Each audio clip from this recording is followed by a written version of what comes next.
দেশি মুরগি ছাড়া কি আর রোস্ট হয় নাই রে বাপু? রোস্ট রান্তে কত মশলাপাতি লাগে। আসসালামু আলাইকুম ভিউয়ার্স, চলেন আজ বানাই কক মুরগি এবং ঘরে থাকা সামান্য উপকরণ দিয়ে সুস্বাদু রোস্ট। তার জন্য আমি প্রথমে মুরগির কয়েকটি বড় পিস নিয়েছি এবং সেটাকে চাকু দিয়ে ভালোভাবে চিড়ে চিড়ে নিব।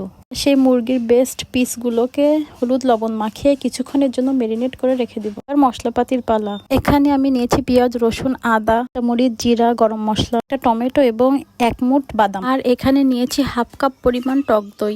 কড়াইতে তেল গরম হলে সেই মাংসের পিসগুলো দিয়ে ভালোভাবে এপিট ওপিট ভেজে নিব। মাংস ভাজা হয়ে গেলে কড়াইতে পেঁয়াজ দিয়ে ভেজে নিব। তারপর সমস্ত মশলাপাতিগুলো একে একে দিয়ে দিব।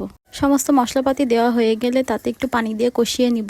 হয়ে গেলে সেই টক দই আর বাদামের মিক্সচারটা দিয়ে দিব। আর এইগুলো ফুটতে শুরু করলে তার ভিতর সেই মাংসের পিসগুলো দিয়ে দিব কয়েক টুকরো কাঁচামরিচ এবং হাফ চামচ মতো চিনি। এবার এটাকে 10-15 মিনিট এভাবে রান্না করলেই হয়ে যাবে আমাদের গরম গরম সুস্বাদু মুরগির রোস্ট।